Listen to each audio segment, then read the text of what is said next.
Hi, everyone. Welcome to the Seattle Angel Workshop Series. We do this in conjunction with our Startup Investor Accelerator program, where we try to grow more investable companies as well as more effective angel investors. Today, we have Sarah Bell from LeapSheep talking about essentially lean startup experiments and that pathway to finding your first paying customers. Sarah? Great. Thanks so much for that introduction, John. As you said, this is all around an approach to finding your first paying customers.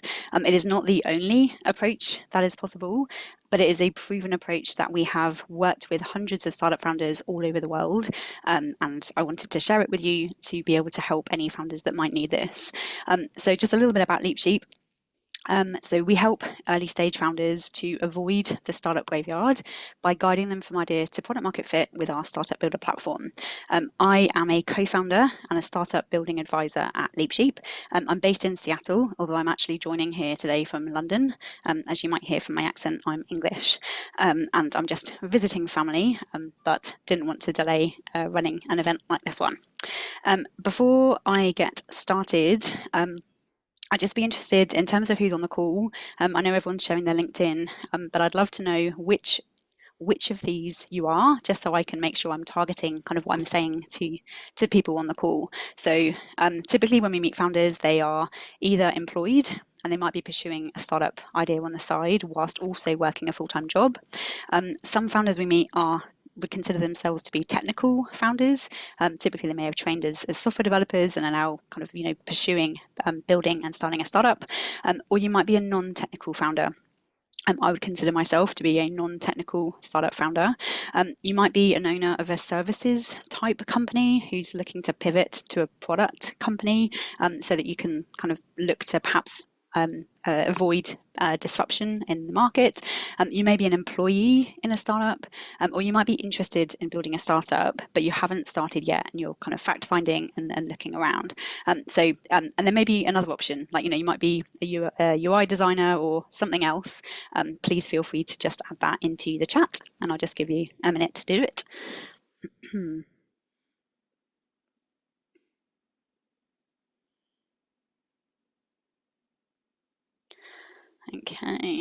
Okay, so I've got a combination of non-technical founders, technical founders, sort of technical, startup employee, technical and non-technical. That's the holy grail. Okay, startup on the side. Okay, great. Okay, fabulous. Thanks so much for those of you who've added that detail. If you haven't yet, please feel free to at any point during the call.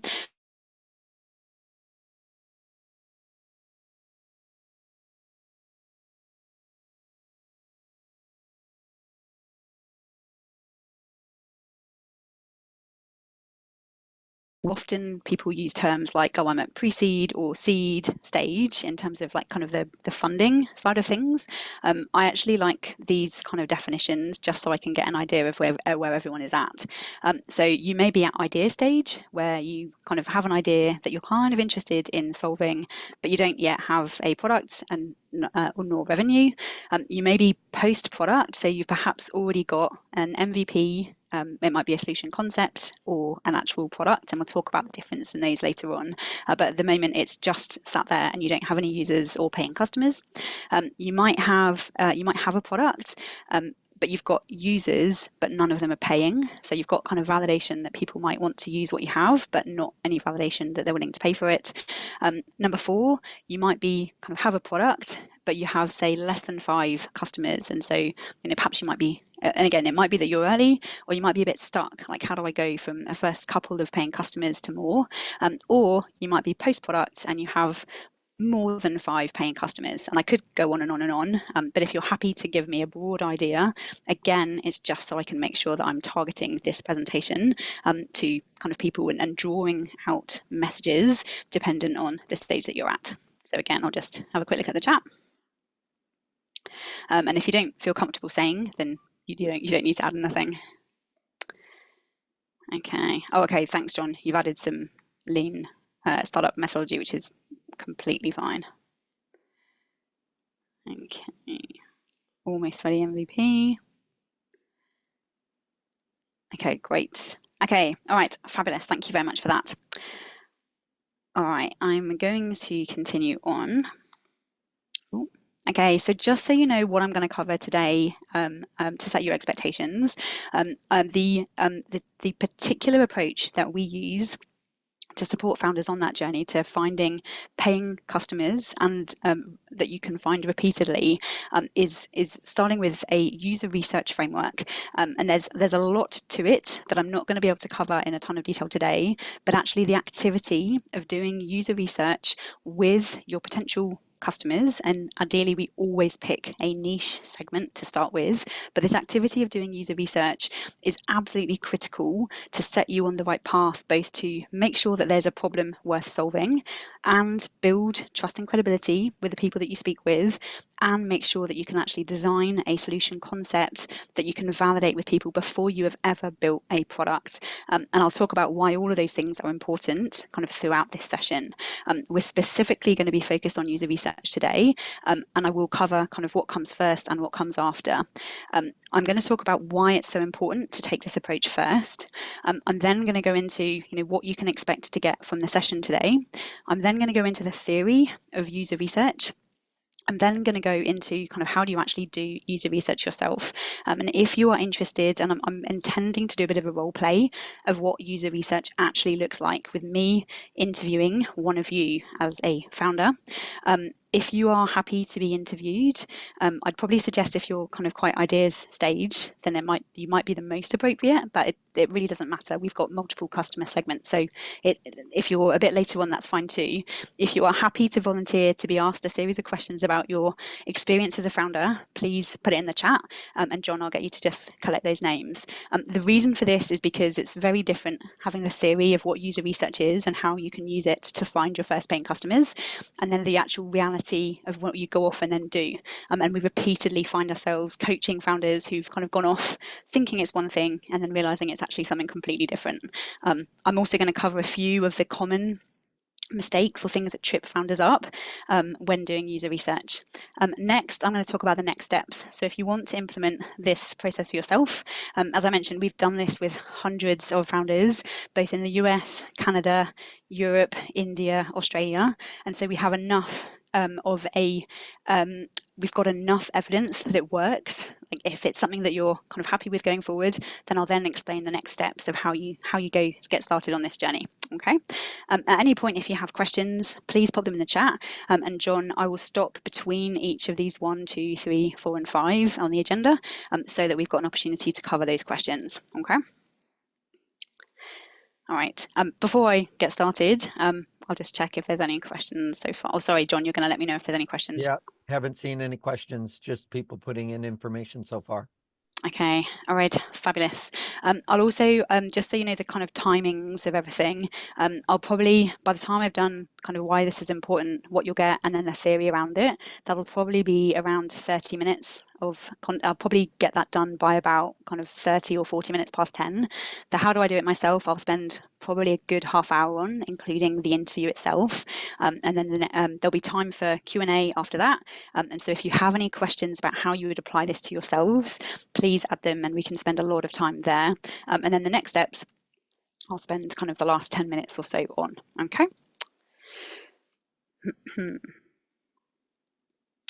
Okay, I'm just going to explain this story and then kind of a story of hope afterwards. But I do think this is absolutely critical.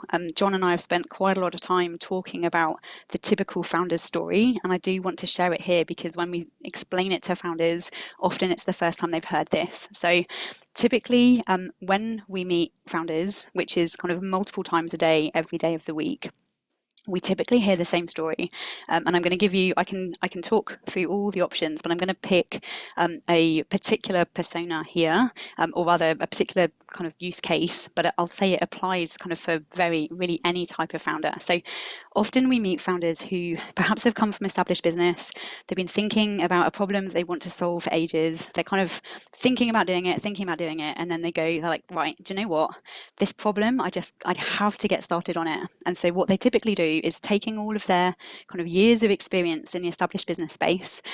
They think, right, well, how would I approach this as a startup founder? And they go, right, I know, I've got such a clear idea of the product.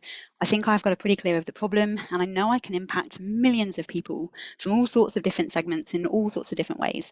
So I'm going to hire a software developer or two, or a team of software developers. I'm going to build this product. I'm going to then hire marketing agencies to work on perhaps my research for my pitch deck. I'm going to start hiring marketing agencies to build my marketing campaigns.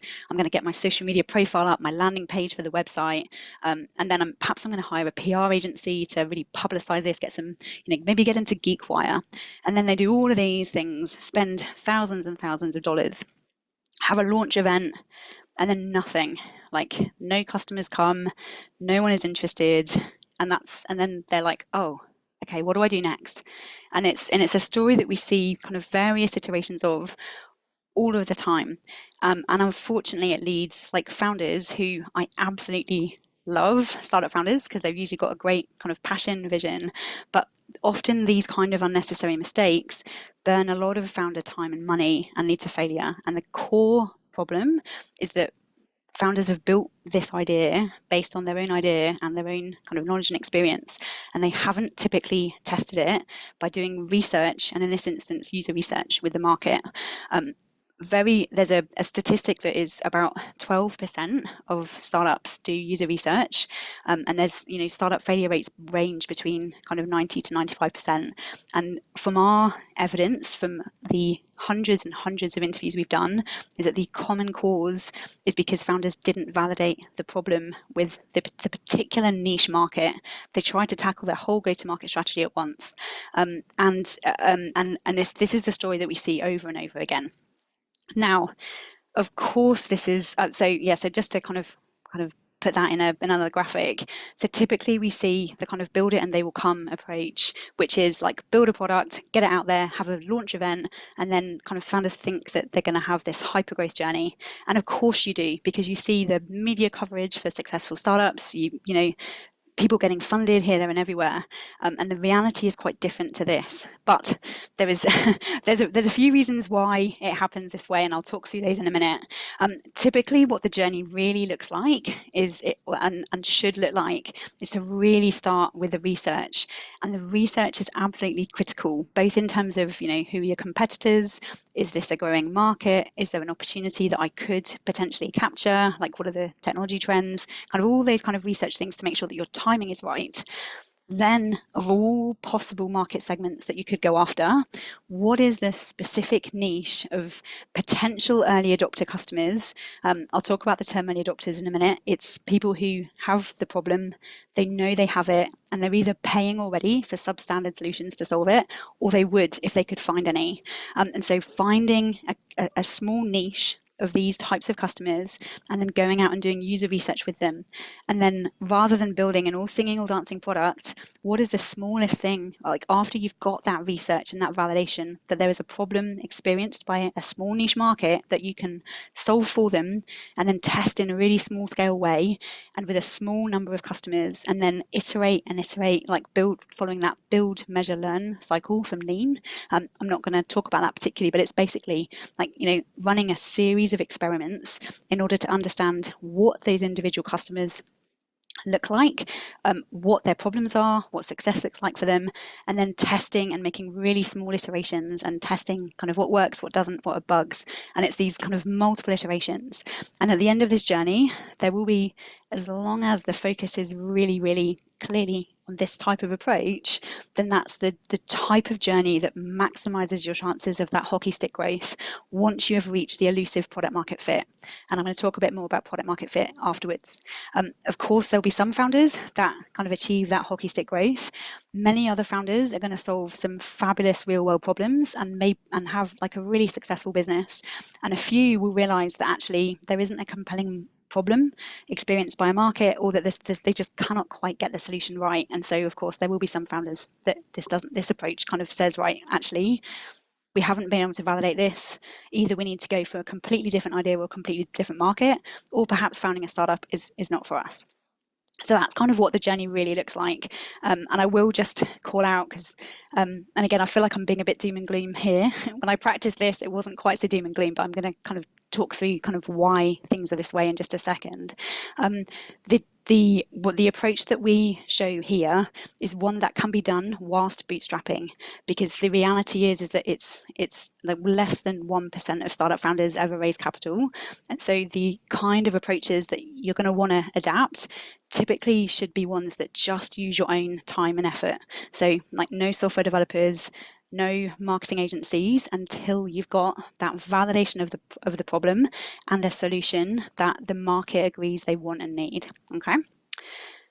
Now, just one last slide before I kind of stop for questions. So if you're a founder and you're feeling a bit frustrated with me about the message I'm delivering here, please understand this is if any of this resonates with you, none of this is the fault of founders. I find all of the founders I meet typically are like, they're doing their best to like read all the books, like follow all the startup thought leaders, like, find playbooks or methods or frameworks to actually help them. But there are a few critical reasons why so many founders are kind of set on the build and launch myth. And these are as follows. So typically, I mentioned about, hiring software developers, marketing agencies. These kind of general business services are based on the premise that you have already done the work to understand who your customer is, understand their problems, know the language and the words that they're using, and that you've already repeatably been able to deliver products or services there. And so of course, they do what they know best, which is taking features and functions and turning them into software, or taking kind of your knowledge and understanding of your markets and creating campaigns. But for completely new business models, which is what startups are all about, these approaches rarely work. And of course, marketing agencies aren't going to turn you down if you want to spend money there, and neither will software developers, unless they are really, really knowledgeable about what startups need and will direct you to kind of startup building experts first. The other challenge, one of the other challenges is events. So typically you might go to startup events and those are full of perhaps first time founders who are attendees. And of course, all of you, I love events. It's a great place to be energized, kind of, encouraged, supported, all of those things. But typically the kind of people, if you go to events where people are speaking, then often you might have like a startup founder who's been successful. You might have like, Mark Zuckerberg, for example, not a startup expert. He's founded one startup. He does not see or experience the patterns of what makes successful startups. So you have people talking at events with lived experience, but no proven system for actually going from 0 to 1, which is like finding your first paying customers. And so, of course, all of these myths about, you have to build it, launch it, and then, get as many users as possible, get completely propagated over and over. Accelerators. So there are some really great accelerator programs here, but I'm just calling them out because the actual customers of accelerator programs are typically their sponsors and the people that put money into the accelerator programs. And their measures of success are typically which startup founders raise money at the demo day. So what's the capital raising amount? How many startups raise capital? Those are their measures of success. And so whilst some founders go into accelerators and get a really fabulous experience, great outcomes, real validation of the problem, their customers, etc., we have worked with so many founders who've come out of accelerator programs and been in a mess, because the point of accelerators is to get to demo day and pitch, not to necessarily build a really fabulous business with a great business model and real clarity about reaching problem market fit, which I'll talk about in a minute, as a precursor to product market fit. So that's one of the challenges with accelerators. And then lastly, investors. So I love many of the investors that I meet in Seattle, really great people, interesting, all genuinely want to help startup founders. But what investors are typically looking for in a startup is not necessarily the same as what it takes to find your first paying customers, because investors typically know what they want to invest in, which is massive market potential, like, massive TAM SAM calculations about the market size. They want to know like a go-to-market strategy, like all the potential markets with all the potential products. They want evidence of traction, all of these and many, many more things. But they don't often know what it takes to go from like nothing to get to the first elements of traction and get to paying customers and users. Often this is because they perhaps, for angel investors, for example, they've often made their money in established business, and then they come and then they're like advising startups or investing in startups. So they don't have that 0 to 1 knowledge of how to find your first paying customers. So that's just kind of one example. Okay, so kind of the summary of this is I'm about to take you through a process that we have been using for the last 9 years, which is all about using user research to find your first paying customers. What I've just done is kind of, I hope, shown a myth about what founders often think that the journey is, what the reality is, and why so many founders continue to think that that the build and launch journey is the way to go. Now I'm going to kind of break that. Now that I've broken that down, after we've stopped for questions, I'm going to then move on to actually the approach that we have taken founders on that has worked. So I'll just pause there and just go on to this. So we had one question, which was about if I have a hardware company and we can say biotech company or something where I need a lot of cash just to get to my product, what do I do? And that addresses the question of the building the thing. And I, of course, can't talk to customers before I build the thing. So you want to address that? Yeah, for sure. That's a really great question, and it's one that we face and hear from all of the time. We've, just so you know, like our specialty at LeapSheep is B2B SaaS or B2C SaaS. However, we also power a space accelerator program, and a lot of the companies we work with through that accelerator program are hardware companies. And so my suggestion to you is that actually these approaches are very similar, because you may well be building hardware, but who you're building it for, their jobs, like what they're doing, their jobs to be done, what success looks like for them, and kind of the pain points and the problems. We still advise taking this approach, because if you can't elicit those before building hardware, and I take your point that you need capital to build hardware, if you can't do that, then you still don't have any validation that anybody wants what you're actually planning to build. In extreme cases where we've had kind of pushback, and space is a really interesting example of this, because in extreme cases we have said, like, if it's absolutely a blocker and you need the capital in order to build the product to do this, then in very extreme cases you could use a potential prototype. But then the problem with that is that then you're already getting people looking at the prototype and whether they would use it, and you're still missing that critical step of deeply understanding exactly who you're designing the product for. So in almost all cases, we don't recommend we recommend user research first. I can't think of a single example where it hasn't worked to get this validation first, because then, of course, if you want to raise capital, you can go to investors and say, look, we've done user research with, and again, I'll talk about the numbers in a minute, but say we've got like user research interview data here with 20 people in our beachhead, and I'll talk about that in a second. All of them have said that these are the problems that they have, and they've all signed, or like, I don't know, 75% have signed a waiting list to say, we want this solution because it will solve this and this product, and we're willing to pay problem, and we're willing to pay for it.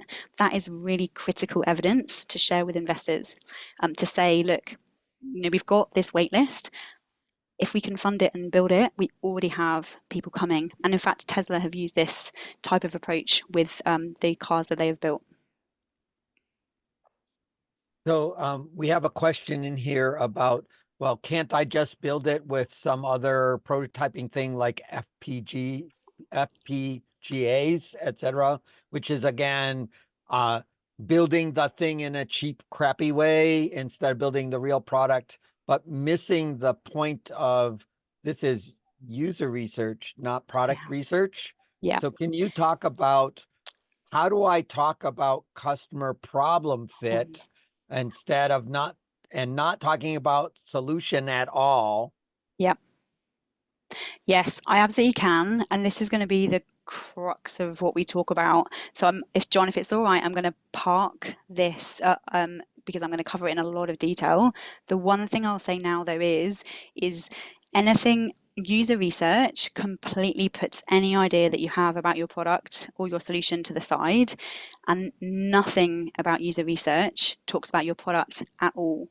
And I'll give you this analogy because if you think about Henry Ford back when they were kind of building out those cars, if you'd asked a person on the street who was using a horse to get around what they wanted, then, or like show them a prototype of a car, like they would have just said like I'd like a faster horse, and the prototype of the car they just couldn't really imagine. And it's like if you start talking to potential customers about your product, then you've done a few things. You've assumed that they have a problem that they want you to solve.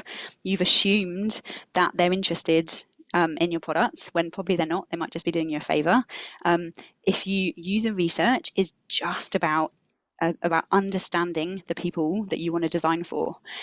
It works whether you have a product already or you don't, and I'll bring that analysis out in a bit.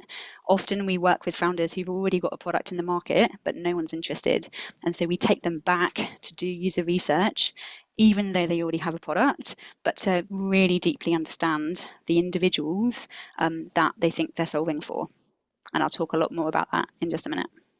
So people are asking, why do we always have to talk about problem instead of desire or other words that represent things other than a problem? Why are we saying customer problem fit instead of customer delight fit or customer desire fit? Yep, great question. So typically, and I'll use the analogy here of like vitamins versus painkillers. There are, so entertainment, and actually, no, I'm just going to go with this analogy. So the reason why we talk about, we call it problem market fit, and John, I think you call it customer problem fit, but it's the same thing. If you start talking, and again, if you are not solving a customer problem, and we like to call it a pants on fire problem because it's so impactful that your pants are on fire. It's as if your pants are on fire. Like if you are not solving a real pain point for a customer that's perhaps keeping them up at night, then people buy painkillers where they're in pain and they will get those painkillers. Whereas if you are well and you're perhaps gonna you want to be delighted, like people don't use vitamins, or if you're like me, you might use them and buy them and then never use them. If you are not solving a pain point, then there's no particular guarantee that customers are going to care or need or want. Like people make buying decisions to solve pain points. They don't usually make them in order to create like desires that they can't really imagine or see. And so whilst your solution may well create like customer delights, and it should, the starting point almost always has to be to resolve a pain. Otherwise, people may not bother to buy, and particularly not from a aspiring founder that's not an established brand. Because often, if customers' pain point is so severe, they're going to be willing to work with you individually to get a solution to their problem or pain point, and they wouldn't necessarily do that if it's to create a gain. Cool. There were always instances where there are exceptions to this rule, but that's the general principle. I think that's the end of the questions that I see in the chat. Anybody have more they want to put in? Not seeing anything. Okay, all right. But yeah, keep on, feel free to add these kind of questions because like we have a very strong opinion about this based on evidence and data that it works. And I'm happy to explain that data as well. There are always going to be, this is not the only way to find paying customers. There are other ways, but this is the method that we have taken many, many, many founders on and we've tested and validated it and tweaked it over the last 9 years. So just to call that out, this is not the only way. It's just a method that we know works. Okay, I'm going to briefly talk through the 6 kind of steps to startup success, and then I'm going to dive straight into this user research. So just to kind of set this in context now, and again, this is the approach we take founders on.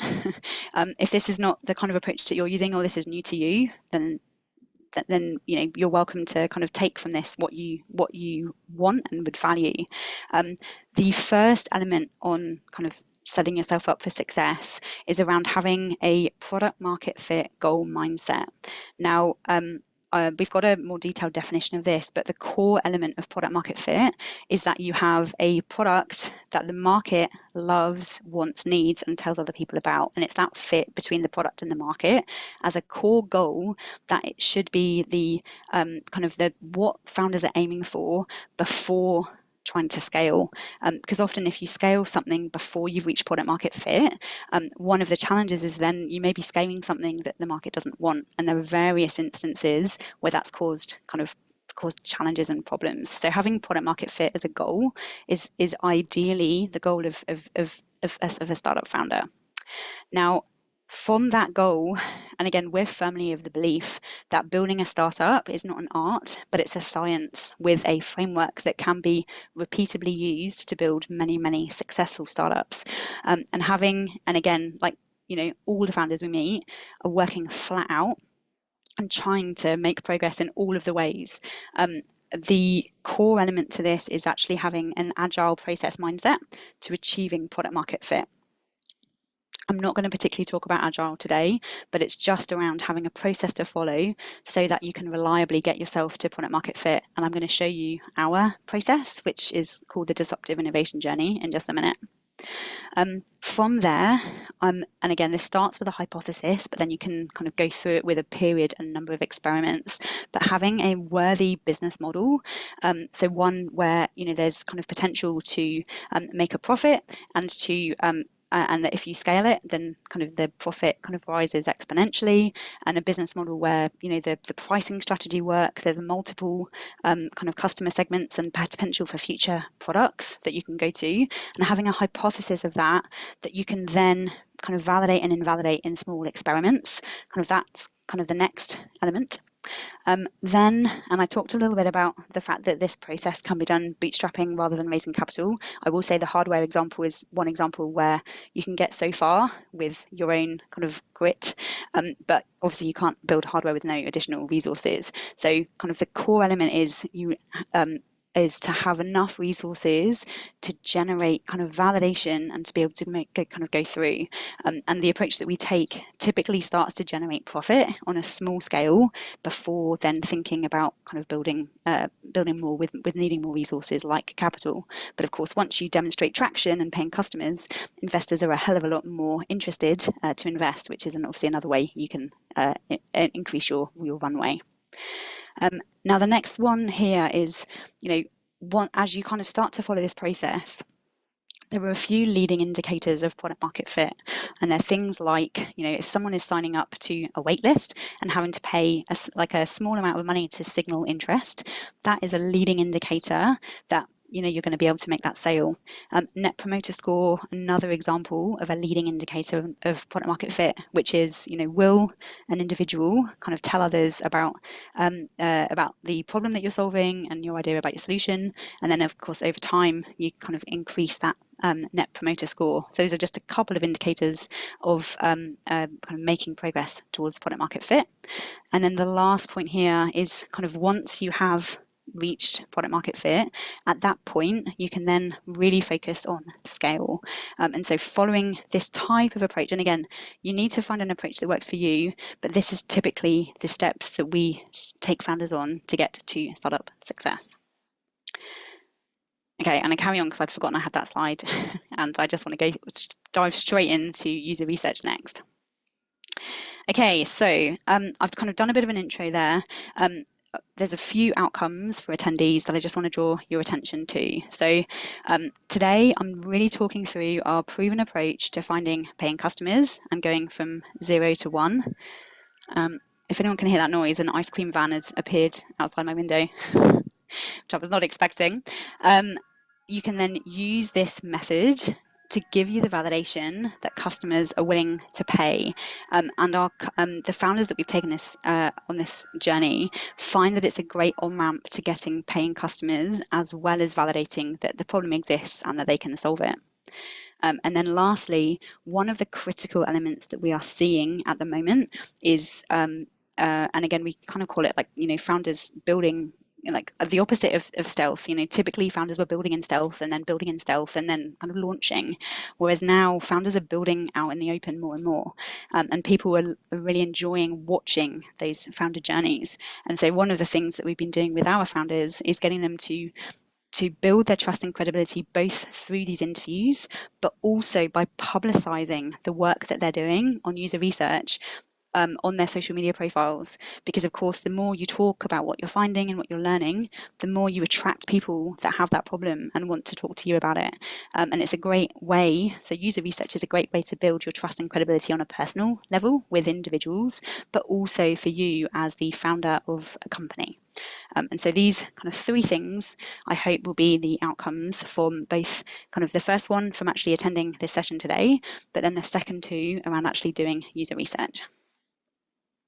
And then the critical element is so that you don't build a product that nobody wants.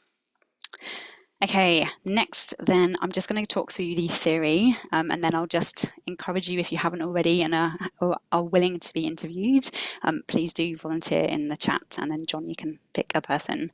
If we don't get anyone, then I'll do a kind of theoretical example just to demonstrate. Okay, so I've talked a little bit about this goal of a startup being to reach product market fit. And so typically kind of reaching product market fit is all around that. That's the signal to go from growing for learning, where you're kind of learning on a small scale way, just so that you can kind of test, validate, learn, and constantly iterate both your understanding of the problem, but then also the solution, how it makes sure that you solve a customer problem with it before scale. So that's just to make that point. Now, this is our definition of product market fit. There are several definitions in the market, but no industry standard definition. So I will just kind of set that out. We've kind of iterated on this several times in the years that we've been going. But our definition is you meet all 5 of the following criteria if you meet product market fit. The first one is that you've created a product that solves a pants on fire problem or problems for a specific group of customers.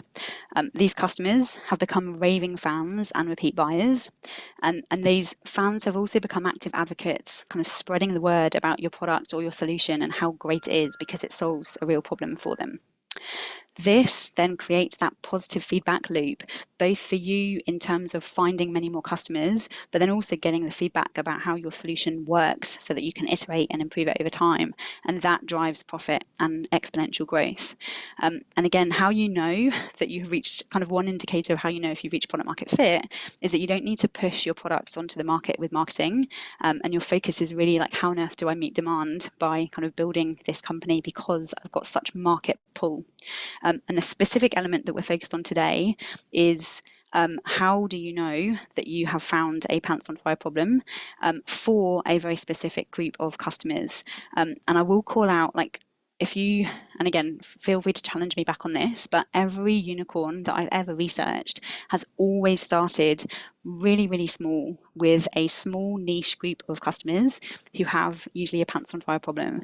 Airbnb, I like to think, is a good example of this. Their core first product was basically kind of finding accommodation for design conference attendees that had nowhere else to stay.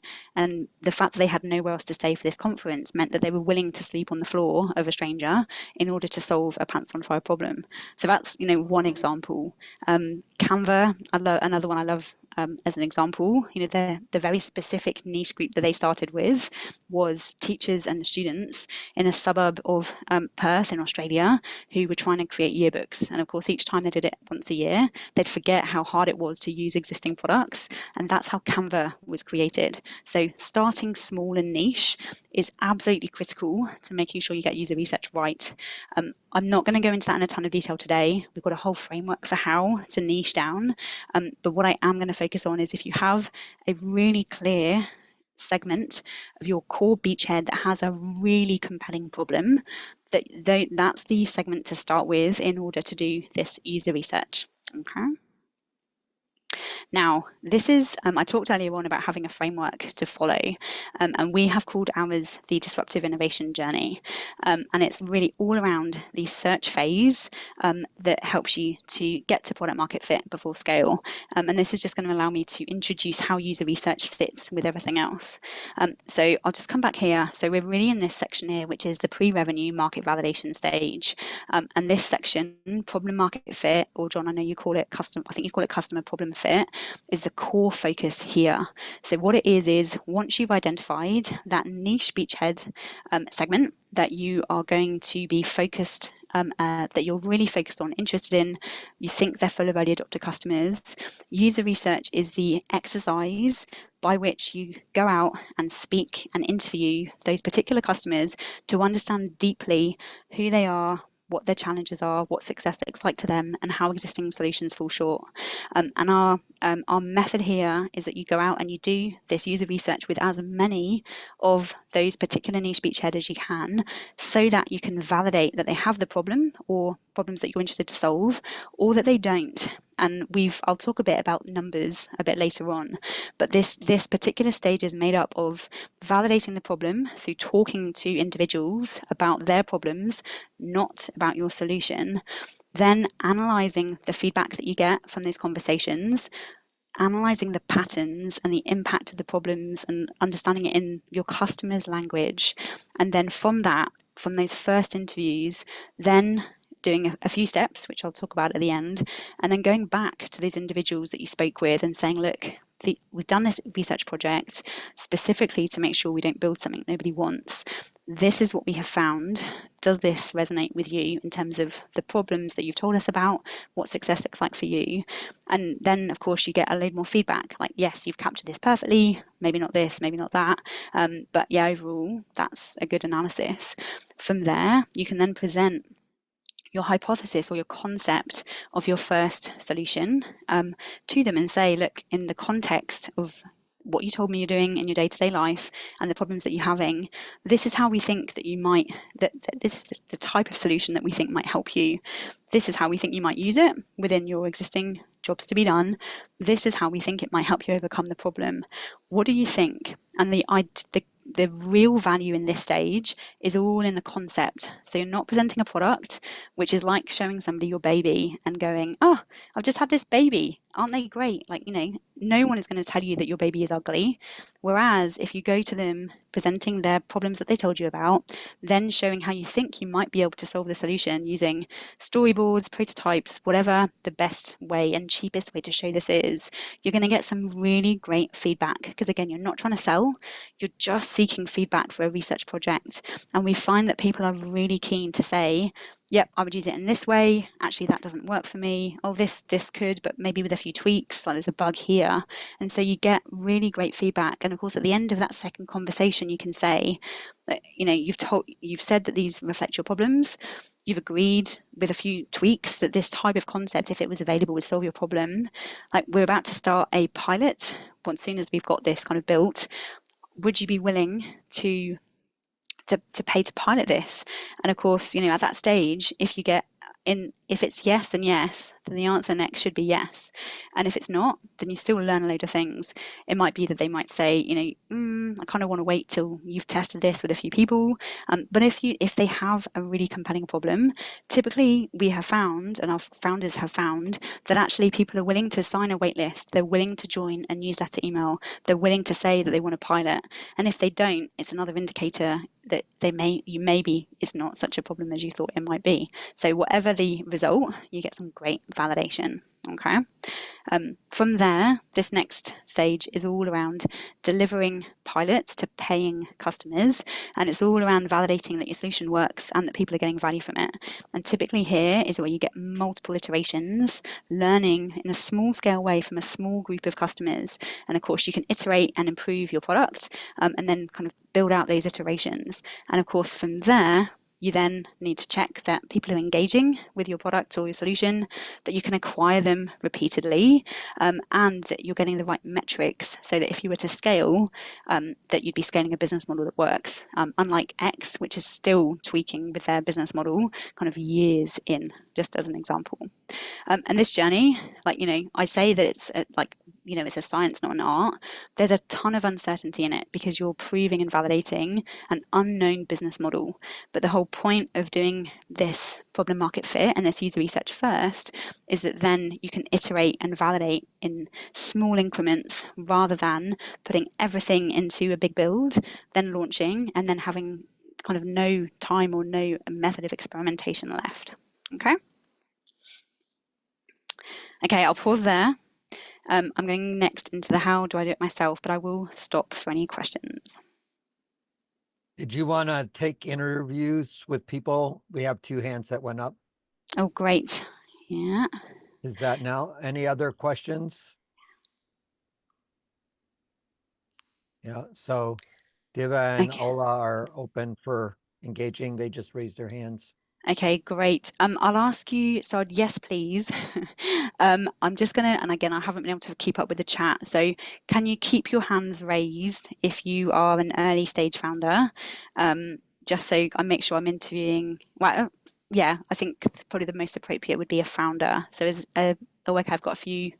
Okay, John, I might get you to pick for me. If you're Yep. an early stage founder and you're happy to see what this feels like, then yeah, John, I'll let you pick. Yeah, so Ola was the one that did the raised her hand the first. Yeah. Okay. Hey, Ola. Great. Okay. Now, thank you very much, everyone who kind of volunteered. Okay. Now, I'm just going to cover. So I've talked a lot about user research. Let me think. I'm going to show you the framework first and kind of some do's and don'ts, and then I'm going to hide my screen and do this as if I'm doing it in real life as a user research interview. Because again, we have done this hundreds and hundreds of times for our own benefit at LeapSheep. So I'm going to take a couple of minutes to just do the kind of do's and don'ts, and then I'm going to go straight into it. Okay.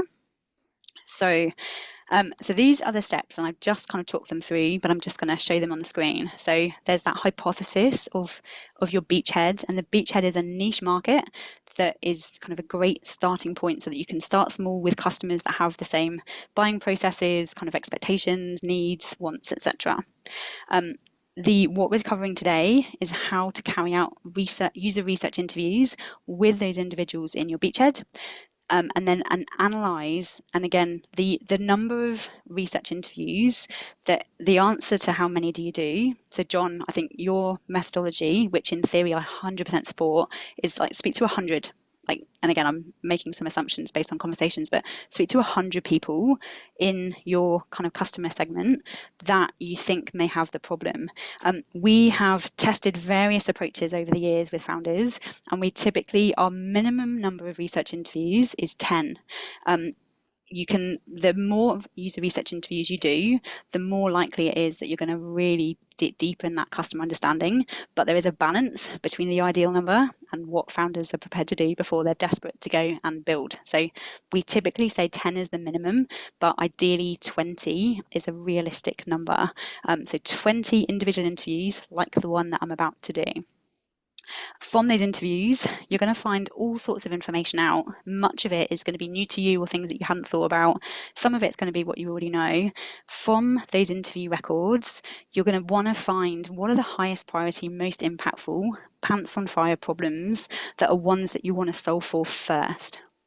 From that, you want to then go back to all the people that you interviewed for the research, and then validate the research with them and your first solution, so that you can find a small number. And we typically suggest 5, but again, that's a B2B suggestion. B2C, you often need to find a few more, but you want to do small scale. Like if you're trying to get 100 paying customers in your first month, like typically we recommend against that, because your first solution, I think it was Steve Blank that said, or it might be Eric Ries, but you should be ashamed of your first solution, because it's not all singing, all dancing, everything works.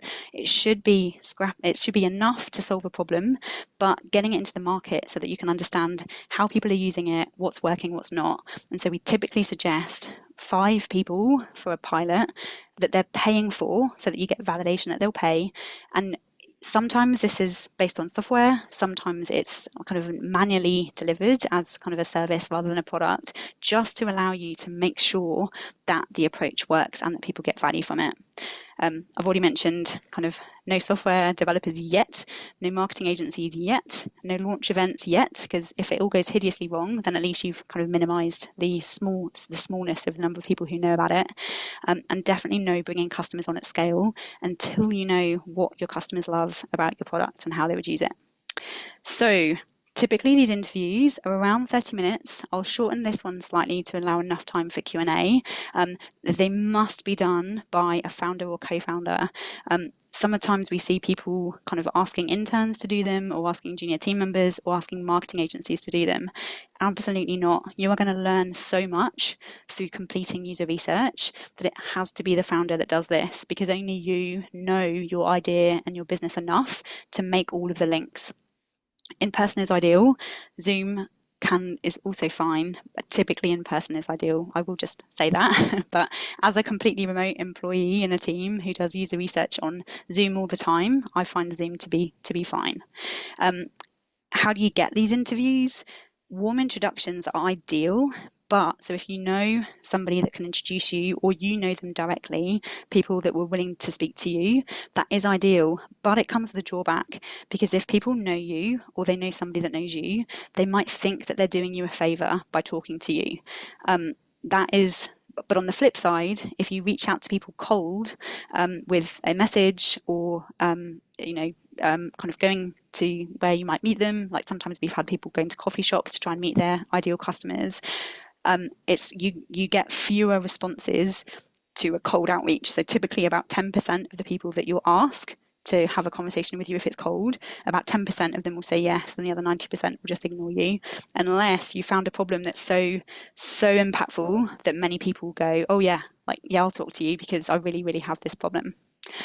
Stick to your beachhead. We often find founders are doing user research with kind of all sorts of people, and then that dilutes what you learn, because if it's not a really specific niche group of customers, then what you hear is going to be different, and so you end up with like a Frankenstein of problems, which results in a Frankenstein product. And so really think niche and specific, niche and specific, so that you can make sure you're finding patterns of problems that are experienced by a particular group. It's great to have a go-to-market strategy. Don't try and start there. It's got to be small. When you're doing these user research interviews, you want to set expectations before, during, and after. One of the things that works so well about this is if you can badge it as research. People then don't go, oh God, they're trying to sell me something, or I'm not interested. Like, it's specifically research because you're passionate about a problem that you've found or experienced, and you've got a big vision for an impact that you want to have. During the user and that typically gets people who have a problem interested enough to chat to you about it, because it's unusual to find somebody so passionate about a problem that may be impactful to you. During the user research interview, set their expectations at the beginning about how long it's going to go on for. I do note that I'd taken longer on this theory than I thought, so I'm sorry for poorly setting expectations at the start of this. This is a topic I'm so passionate about. I've gone a little over, so I apologise. During the interview, set the expectation that this is going to be a 30-minute conversation. You're going to ask them 6 questions, and it's all about them. And at the end of the interview, if they found value in it, then you'd love to have a follow-up kind of in a couple of weeks where you present back your research and test with them the concept that you have. And so that after the interview, they're expecting an ongoing dialogue, not just a one and done user research exercise. And then lastly, please stay in the problem space. Often we find founders so keen to test their solution or talk about their solution that they can't help but either start kind of selling or talking about their product, or lead the person that they're interviewing into the space that they're interested in. And whilst that, please don't do that, because then you get no validation that in the context of their whole life that this is a problem that they're looking to solve. Because one of our founders kind of did this a while recently. Like, he's particularly interested in solving an issue for vineyard owners around forest fires, and so he directed the interviews into talking about how they respond to disasters. And if I'm a vineyard owner, like if I'm in California, then maybe that's something that's on my mind because it's every single year. But he was talking to vineyard owners in Australia, and the last time they had a big fire was in 2020. So actually, in the context of running their whole business, he'd made a big assumption that the problem he was solving was one that they really, really wanted to solve. And that just wasn't the case. And so we had to kind of course correct him in the way that he did those interviews. Focus groups are to be avoided at this very early stage. Typically in a focus group, you get multiple people. Sometimes people are louder, sometimes they're quieter, and it's very difficult to really get people thinking about what they want to say in a way that you can do one-on-one. Similarly, surveys, very efficient, but you don't get to build trust and credibility. You don't get to have the person really thinking about their answers. And people tend to answer a survey and just go, no, no, no, as quick as possible, to finish it as quickly as possible. And all of the reasons why you do user research are not met through either focus groups or surveys. It's all around validating a problem and deeply understanding who your customer is. Okay, I'm just going to skip over this because this is just an outputs kind of section and I can come back to it. Now, this is the framework. So I'm just going to explain it in the next 2 minutes. Then I'm going to do the interview so that you can see how that it works in practice as a conversation. The first is, so once you've kind of introduced yourself, and typically I like to start by saying, thank you so much for talking to me. As you know, I'm doing a massive, and you've set the meeting up, I'm doing a big research project because I'm really passionate about solving a particular problem for individuals like yourselves. And my big vision is, and then like for us, it's to transform startup success rates. And so typically when we talk to founders about user research, they know that our vision is to transform startup success rates, but then they don't know anything else about our product or our solution. And so what that means is that they've got an understanding of your big idea, but that you haven't led them down into what your solution is. And so I say, I'd love to talk to you about the challenges and the kind of your experiences as a founder. It's going to last about 30 minutes. This one's going to last a little shorter than that. And I'm happy to answer any questions you have as well. So the first is all around understanding what they're doing in their day-to-day. This is sometimes called jobs to be done. So I'd say, how would you describe your working day? Like kind of what tasks or activities or things are you doing day to day? And so this gives you an understanding of how they're spending their time. These questions, by the way, are focused for B2B, but they can be easily edited for B2C, where it's about their life rather than their role and their job. The second is, what does success look like for you? Like, what goal are they trying to reach? What kind of end vision for themselves do they have? And that's really critically important so that you know what they're aiming for, so that later on you can position your solution in order, and insofar as how it helps them be successful. And then the third, which is this critical element, I typically like to phrase this as, you told me that success looks like this for you. What are some of the challenges or problems that are kind of either holding you back from being successful, or what's kind of keeping you up at night because you're worried about it? And typically, this is the biggest part of the interview. So you might have multiple people kind of explaining some of the challenges that they have, and let them talk freely for at least the first 3 or 4 problems. You then may want to ask a question which is around the problem that you're interested in, and just say that one of the challenges that I've kind of heard from other individuals is this. Like, does that resonate with you? And then you'll get an idea of whether it does or doesn't. And then for each of those challenges that they mentioned, you want to understand kind of how often is this a challenge that they're looking to solve, and what's the impact of the challenge? Like, is it often, and is it urgent and often and impactful, which is the ideal problem, or is it kind of like less frequent but really impactful, or something that's all the time, and then whilst it's not massively impactful, it's such an annoyance that people are actually looking kind of, and it's constantly top of mind for them. And you may get kind of a combination of those. The fifth one is all around what current solutions, and again, I typically would do this for the top 3 problems, like what current solutions are you using to try to solve these challenges, and how do they fall short, so that you can understand what they're already using or doing, and actually how they don't help them to be successful. And then the last one is, where are you looking for help to overcome these challenges? Because this will give you an idea of kind of the channels that your potential customers are using to find options. So it helps you to know kind of when the time comes about how to find more customers like this. Okay. Okay. All right. I'm going to stop sharing now, and I'm going to do this as a practical example. And then after that, I've got a ton of time for questions for anybody who would like kind of some advice or questions about how this would apply to themselves. Before I start the user research, does anyone have any burning questions that they want to know before I kind of do the practical example? I don't see any in the chat at the moment. Anybody want to speak? Can we have the 6 user research questions? Zaki asks. Yeah, we'll post the slides, I think. Yeah, absolutely. Yeah, can do. John, I have a Okay. question. Yeah. I'm concerned about alignment with a team when you're doing what you're suggesting. From the founder's point of view with the other members of the team, I think alignment in this process you're describing becomes critical between leadership and execution. What comments would you have to say about that? Absolutely. So in an ideal world, the earlier you can do user research, the better. So in an ideal world, it would be, say, a founder and a co-founder, and they would be embarking on this user research journey whilst it's just the two of them, or they've got a very small team. Having said that, for I'd say half of the founders come to us with a team already formed, usually kind of 3 to 4 people, sometimes more.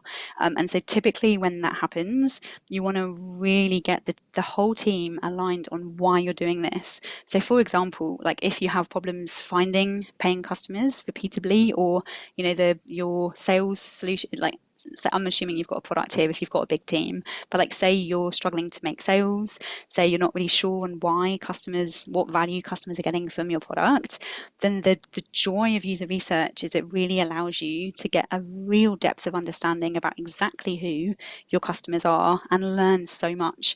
And that learning impacts the marketing messaging, it impacts your personas, it impacts actually really understanding how potential customers might use the solution. And it's almost like a bit of a reset. And so typically if you're going great, you may not need to do user research. If that's the case and you've already got a team and everything's already going great.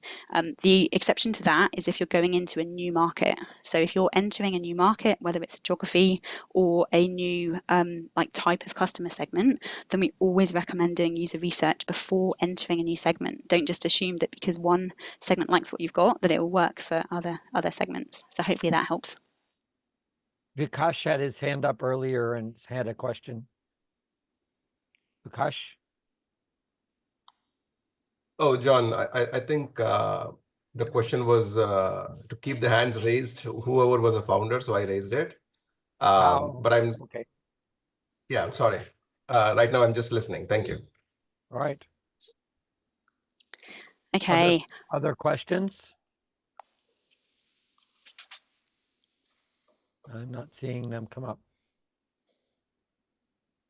So you said you may not want to do market research, but I want to push back on that a little bit. You always need to do market research, otherwise you won't see when the market shifts. Oh yeah. But that's a different part of the sales process. Anyway, Ola's had her hand up earlier as a person to be interviewed, if you want to head that way. Yeah, fabulous. Also, when I said not covering market research, you absolutely want to do market research. I'm just not covering it today. Yeah, so all good. Ola, just to give me a bit of an understanding, could you just let me know, because obviously if we were doing this and I'd kind of approached you, then I would have done some kind of research into you on like LinkedIn, so I'd have a bit more of an understanding of your background. Could you just give me kind of you like first time founder, kind of your idea stage? Could you just kind of give me a little bit of background, and then just a small bit there would be great. Sure, no problem. Previously, I was a founder with a movie production and film production and commercials, so in entertainment business. And right now I'm building not a typical for you startup. It's a mixture of education, entertainment, and augmented reality technology. And all that is packed as a UGC component on the platform. So I'm not a typical startup. It's just something that I'm solving a problem for parents who are feeling guilty that they are giving electronic devices to children children and they're passively consuming a lot of content. And I'm solving that problem with the children who are a little bit of educated, experiential learning, a little bit creative, making stories and publishing those stories on the platform. So this is what I build and this is who I am. Okay, great. And are you, just for my questions earlier on, do you have a product yet in the market? No, I do have a prototype. We developed a prototype and we have a waiting list of people who are ready to do the beta testing of the product. Okay. That All right. list is not impressive, and this is why I'm participating today to see what I can do. We have some marketing solutions, but not selling, not making them download, but making them being our co-creators of the platform. So this is how we approach the customer research and involvement.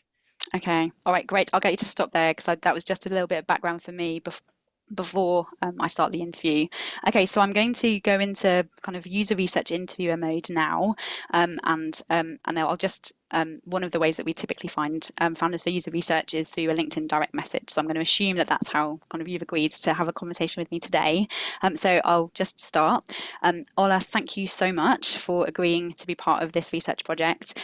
Just to recap, kind of our big vision at LeapSheep is to transform startup success rates, and we're currently doing the research to make sure that we don't build something that nobody wants. And as part of that research, we are interviewing founders, just like yourself, to really deeply understand some of the challenges that you're facing day to day as a founder.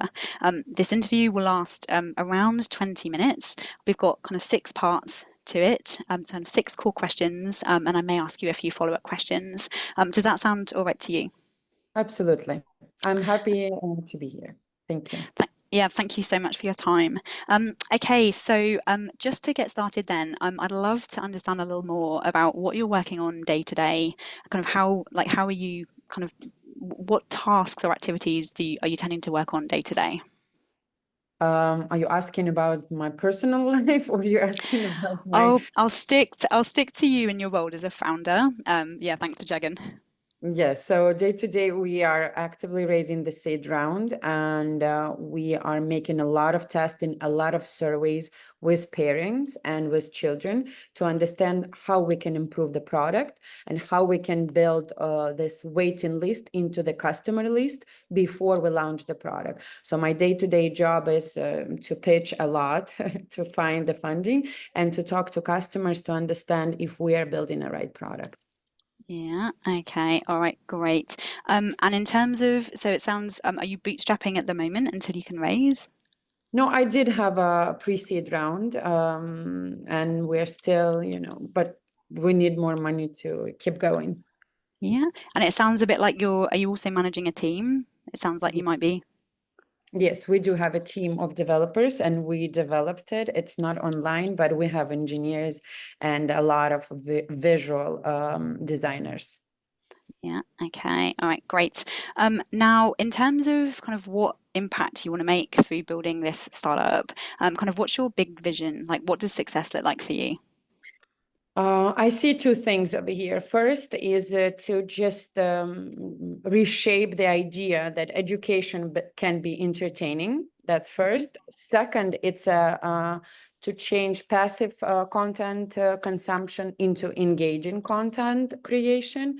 And third part is probably we do it in a format of storytelling. And I believe that we all are storytellers. Right now, you are telling us a story of success. I'm telling you a story of my product. Lawyers are telling stories of their clients. Scientists are telling stories of their creation. So we need to know how to build a story and how to convey the idea to the people. So putting it in children's minds, I think it's a big idea.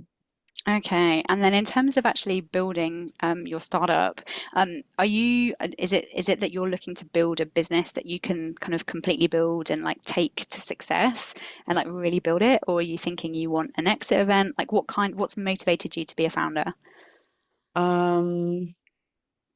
I find myself interested in inventions, and by my human design, I'm not the inventor who's gonna create something new on this planet, but I can combine existing technologies or existing ideas and come up with something that's gonna be meaningful. And what I see, the extended reality or mixed reality or augmented reality is not used very well. There are no good use cases except, let's say, Pokemon Go. And I think that technology deserves to be implemented in education for sure. Right, great. So if I had to kind of say back to you, it sounds to me like you want to make a big impact, particularly in the education space.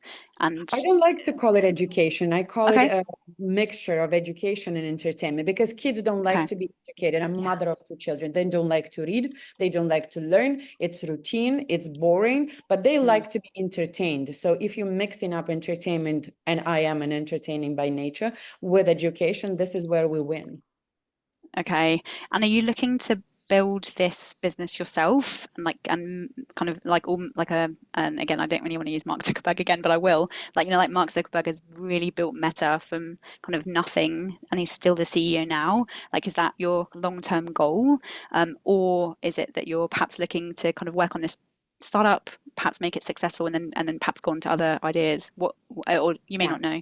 Thank you so much. I do know. I truly want to build it and make it a unicorn company, and I think it has a potential. But my big idea is to make other solutions for moms and children in the future. So I want to build this to the point where we can either, you know, hire a new CEO who's going to make it a global, or just sell it to Disney or, I don't know, Fortnite, Epic Games or something. Yeah, okay, great, thank you. Now it sounds like there's a lot that you're working on at the moment. You've got your capital raise, you're doing your testing and surveys to understand kind of the product that you want to build. Are there any challenge? You've also kind of talked about the success that you want around kind of building a unicorn company, and then potentially being able to build other solutions. Is there anything that you're finding challenging about your position as founder, or anything that's stopping you from kind of making the progress that you want? This product market fit, it's a really good question, and I want to dig into it before I'm gonna, you know, spend another millions and millions of dollars and see. I understand that there is an opportunity and need and desire for children to be entertained and educated, but I want this product to be the one that they want to come back and be happy about it, from the perspective of the parents who are paying and from the perspective of kids. So I need to collide two different universes together, and that is probably my number one question.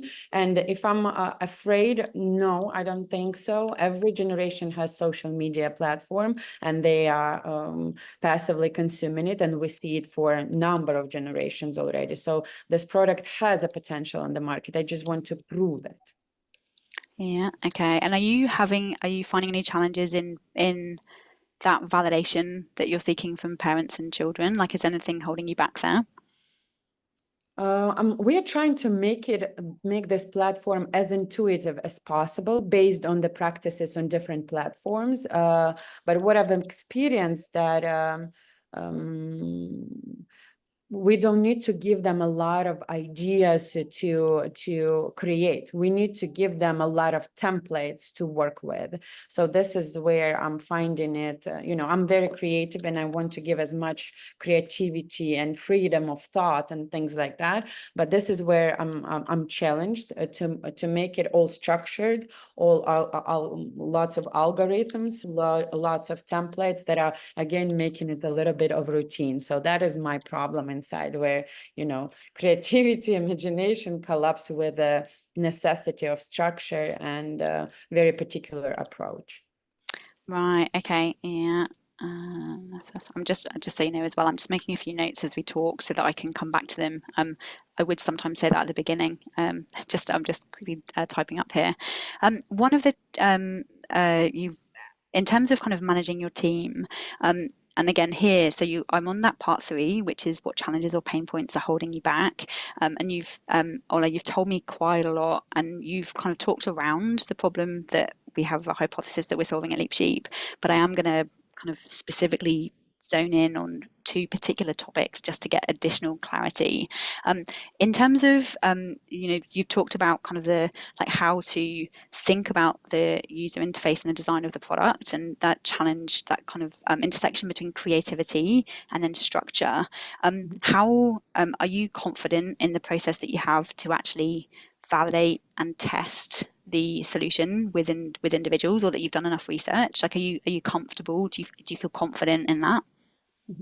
That's probably the right problem that you are pointing at. We are experimenting too much. We have too much features that we have in mind to put in the platform, and the platform is really complex. So narrow down into the core functionality. And core functionality over here is storytelling, but you cannot make storytelling without being educated on different 3D objects and worlds. So it's this is the problem where we solve. We cannot make just one component of the platform.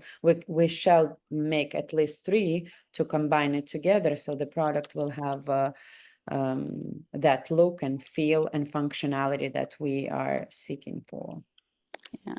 Okay. All right. And are there any other challenges or anything that's holding you back that I haven't asked about, or that you kind of have come to mind? Fundraising is always a challenge. A lot of people love the idea. They have this wow effect when they see the demo, when they try the application, but then they are afraid of investing in something that is so complex. That's probably one of the problems that I'm experiencing for the past 2-3 months.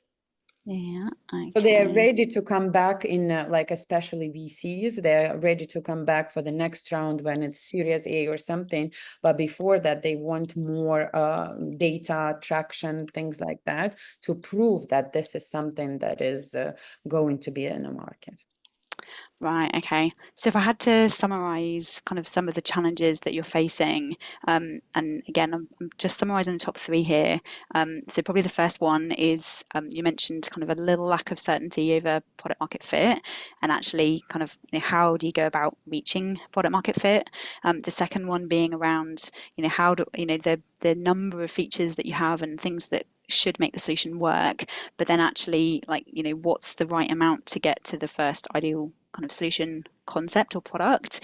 And then the third one being, you've raised some money initially, but actually now investors are kind of cautious about being involved in a seed round, and so you're struggling with demonstrating traction to get investors to invest in your seed round. Is that a fair summary? Yes, absolutely. Great. Okay, fabulous. Okay, so I'm just going to focus on those 3, and I'm going to just specifically ask you about kind of some of the impacts of those particular challenges.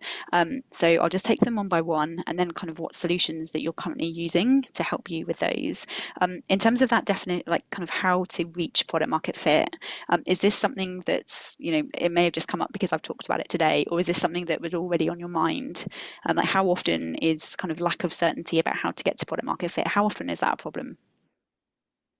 In a meaning, how often is the problem? Yeah, is it so for example, sometimes founders have told us that actually, lack of certainty in a plan to get to product market fit means that every single day they're not quite sure if they're focused on the right activity. So they're all really, really busy, but actually, are they busy on the right things? Is that something that is that what you're experiencing? Yeah, I don't think I'm experiencing that. We did the prototype and we tested it with actual customers. It was moderated testing. So we were looking at what they do. We also were navigating then and then had surveys after that. So we improved a lot on the understanding how we need to make this game design and the components for the platform, prioritizing the, so this one is not the biggest problem. The biggest problem is investments right now. So I guess my answer to your question, how often? No, often, because we for the MVP, the platform's going to look quite different. Yeah. Okay. All right. So that's not a particularly impactful problem. Okay. Thank you. So then, in terms of the lack of investment, and again, that lack of investment sounds like it's due to insufficient traction. From what you were saying, is that? Yeah. And again, this is probably one I won't explore on the call, because you may not want to talk in a way that you would one-to-one with me about this, or are you happy to share on the call? I mean, it depends. Yeah. Okay. I'll just We're gonna post this on our YouTube channel, so it will be public. So let's keep all of the private stuff Yeah. private. Yeah. Okay. So yeah, I will do that. So what I would typically do here is explore, and I'm just going to talk about what I would do, and I'm not going to kind of press you on this anymore, Ola, is I would dive in a bit more into the lack of the traction and kind of ways that Oliver's been trying to get traction. I dive a bit more into kind of some of the approaches that she's done with the prototyping, but then I would also look at, you know, what's the impact. And again, like typically if founders are struggling to raise investment, then that's actually quite impactful, because, you know, you've got team, you've got kind of people, you've got kind of runway, all of those kind of things. I'm not going to do that on this call, but that's typically what I would talk about. Sorry, I can answer that only because we are not live yet, and whatever we do is moderated testing. So the traction and the waiting list is not as impressive as investors would love to see. And whenever we did the testing with the actual customers, we've learned how to improve it. So this is exactly where we cannot prove anything more than just continue building and little by little releasing the platform for the customers. And before the launch, make the 100,000 users being involved already into the process of downloads and build up of the platform. So answering that question, we are not live. That's why we cannot prove it more. And waiting list is not enough. Right. Okay. And okay. All right. I'll probably pause on that particular area then. I'm going to ask you, so in terms of, you know, the kind of having these design conversations, what is this something that is challenging you and your development team kind of every day around kind of what the first version is going to look like how impactful is kind of the lack of I think I'm making words up here, but the lack of certainty on kind of what that first MVP is, or is it not a problem? No, it was a lack of certainty until we built the prototype. After we built it and tested with customers, we don't have lack of certainty. Now we know what we want to concentrate on based on the answers from children, because they tell us what they want to do on the platform, what they are attracted to, what type of art pieces they want to be using in the platform, and what type of storytelling is interested for them more than we envisioned it. So I don't think there is a particular problem. The problem is how to prove to investors that among this thousands of waiting lists, these people's gonna pay us money afterwards when it's gonna be launched. This is the problem. It's a catch-22. Yeah, understood. And what type of solutions are you using to try to solve this challenge with like not being able to kind of raise investment? Like, are you using any products or services or marketing agencies or anything else like that?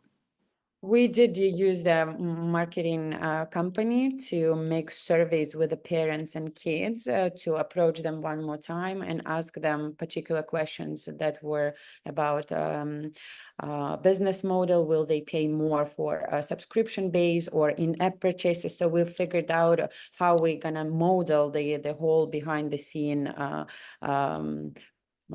business model. So this is what we're using, like surveys and actually meta ads as well, because we were showing a little piece of the product and asking parents particular questions. What will they willing to pay, how much, and what attracts them in the product. Yeah, okay. All right. And then in terms of actually kind of how you're pitching and actually kind of the campaign approach and actually finding potential investors that might be interested, what solution have you used any particular solutions on how to kind of build a pitch deck or how to reach the right investors? What kind of solutions have you used there? I have advisors, and I pitch to all of the venture capital firms here in Florida. I'm in a cohort in a few New York and San Francisco programs. This is what I'm using, like standard stuff. But right now I'm thinking that I need to approach investors who are supporting women and interested in education and entertainment. Yeah, okay. problem. Okay. And in terms of these, and I'm just going to pick on one or two as an example, when you've got kind of one of the things that I'm interested in exploring is whether the existing solutions are enough or whether they fall short. And you've talked about kind of advisors, having pitched to funds, being part of a San Francisco program, and obviously you haven't yet managed to raise capital. So I'd be interested to know, kind of from your experiences, how are some of these solutions kind of falling short in helping you to actually raise capital? I think only warm introduction is something that is giving you better options and better chances to be funded, because when you worked with some people, when those people are in your team or are your advisors, or they've seen you in a field being whatever producer or entrepreneur, this is where you have chances.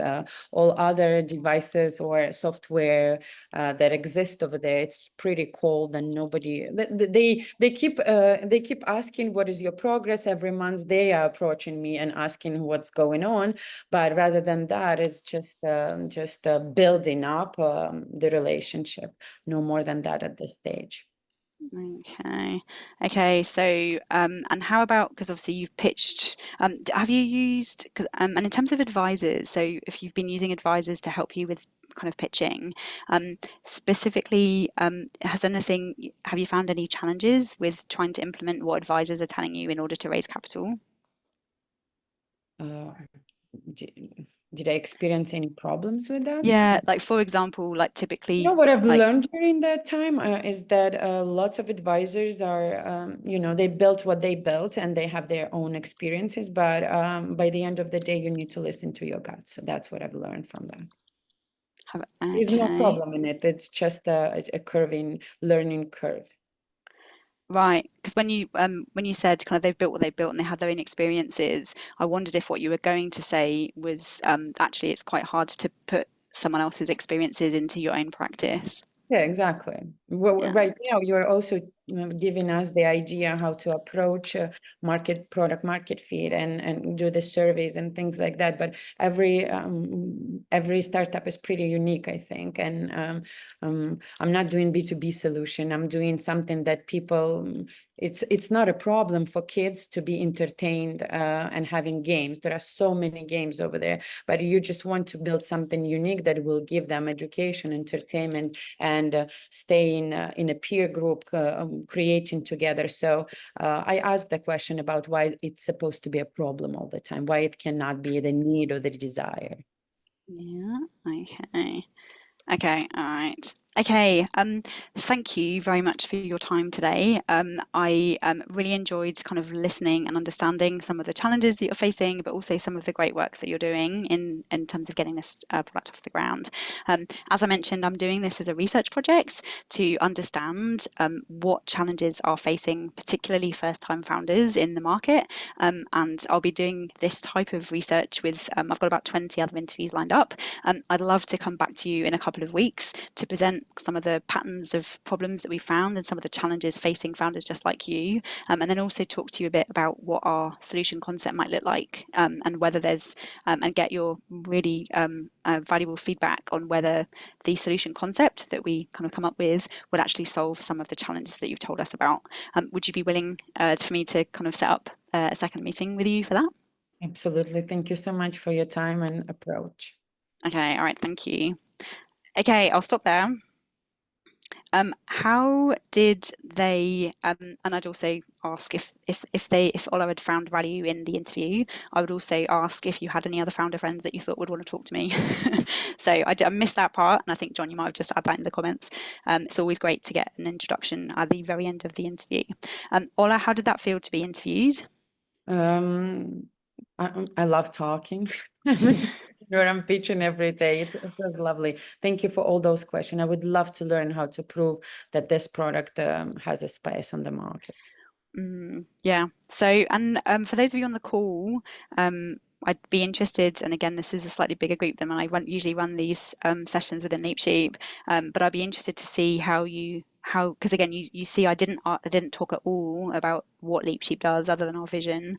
I just kept it all about Ola and like her day to day, what she was doing day to day, what success looked like for her, and some of the challenges. And like sometimes I pressed you a bit more about some challenges.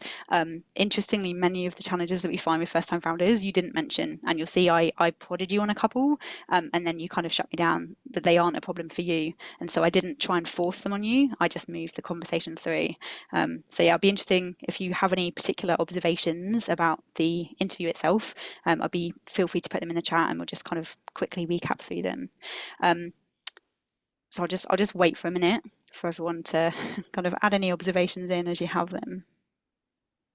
I'm going to take Ola down.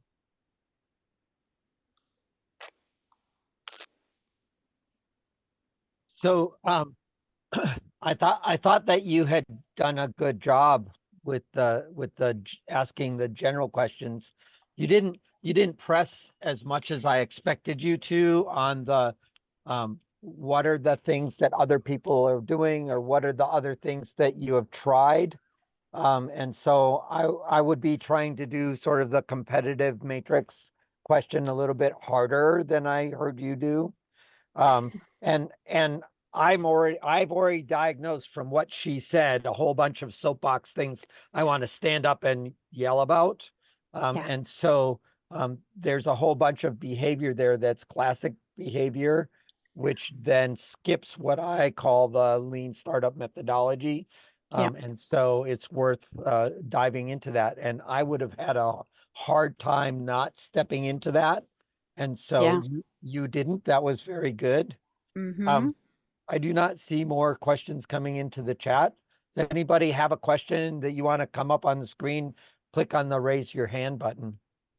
Yeah, you'll notice, because John, like, there's a few things that you mentioned, Ola, that were red flags, like the use of surveys, for example, the assumption that people would want to pay for your product. Like, there's many things that I could have suggested or advised or corrected that I didn't, because I'm just in research phase, and then the reason why I didn't do that is because I'm just listening, I'm learning. And of course, the more founders, like, often people are using surveys and they're getting a ton of validation from people that they have no guarantee are interested to actually pay to use the product. And so of course that often it makes a lot of assumptions about whether people are ever going to use it. And so there's a lot of testing that you're doing pre kind of. Okay, so if user survey is a red flag, what is the green flag? So give us something, like throw at us some kind of ideas what we can do better. So this user research approach, where you can see, and again, I don't know, I will struggle to give advice in this call. I'm happy to jump on a separate call to kind of really deeply understand kind of what you've done and what you've tested. The reason, and you remember the start before we did the interview, one of the challenges with surveys is you've kind of you've jumped into product testing, and of course the bit that I've just done with you is really understanding your priorities. And I would suggest that you would start that with the parents, because they are the economic buyers of your potential solution. You'd potentially also want to have conversations with children about what they do and don't like, about kind of how they learn at the moment, so that you've got kind of, then they're the users with the parents being the economic buyers. I would typically start there, and then but parents will not buy your product if kids are not happy about it. They're not gonna pay. I'm a parent. I see what's happening with children, and I pay for something that she's interested in, how she's building worlds over there. And this is what I'm paying, because she's occupied and she's learning something, how to do, design and navigate the architecture and things like that. So if I'm not gonna make them excited, how I'm gonna make the mother pay? So that's the trigger in the interview process that triggered for me, is that you talked about the child so much and so little about differentiating who the buyer was. And you That's didn't exactly think, what we do in a different scale. Surveys are going for product improvement, and ads, that's where, go ahead.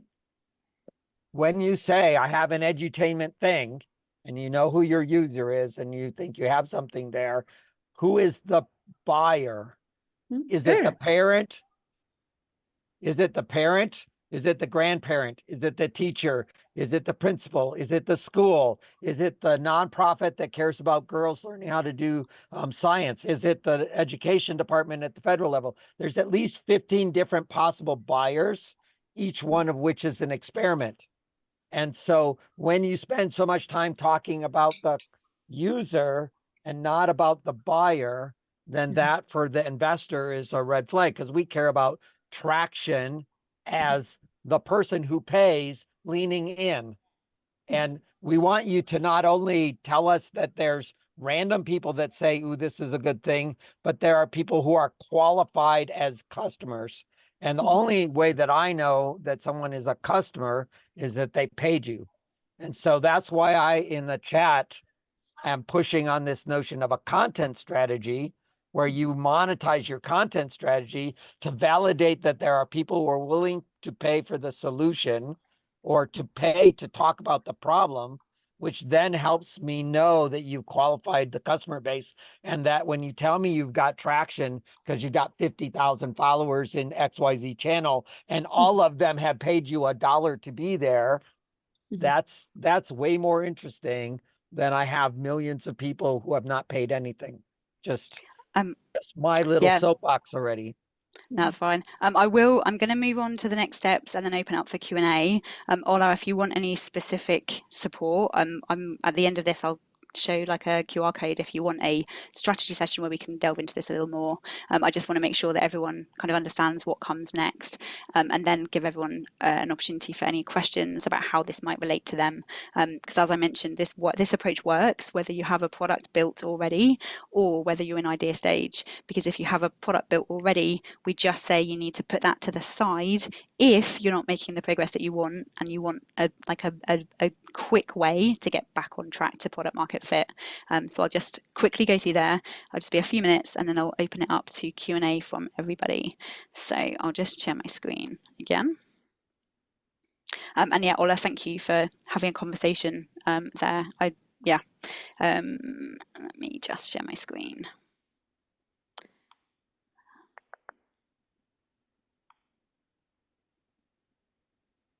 Okay, here we go. So how does this then lead from these user research interviews to paying customers? I'm sure is top of everyone's mind. So typically, as I mentioned, what we have found is realistic for founders is to do a minimum of 10 user research interviews with, and again, we usually typically suggest starting with your hypothesis of the economic buyer, if they're different from the economic buyer and the end user, although those two, and again, it's an it depends situation, so I'm not going to open that up apart from I'll explore it further in Q&A. Typically 10 gives you either enough evidence that there are patterns of problems worth you kind of really starting to explore and validate more, or if you're not finding patterns of problems, or people aren't particularly interested in speaking to you, then that is 10 is enough to make sure to go, okay, this is actually not a great customer segment for us, let's go to a different hypothesis. And if that's kind of typically 10 is the minimum number of user research interviews, we like to suggest 20. After the first 10, you want to analyze the results from those interviews. As soon as you've done those user research interviews, so I typically note take and talk at the same time. I don't know many people that can do that, but what you want to make sure is that you have got as much documentation as possible on exactly what your interviewee said in as much detail as possible. And so we typically suggest every single interview must have really detailed notes and well structured. So like, numbered by kind of the problem, the impact of the problem, kind of all the numbers need to link up. Again, we offer a lot more guidance on this as part of our startup builder, but the most that you need to know is document as much detail as you can, and one interview record per interview.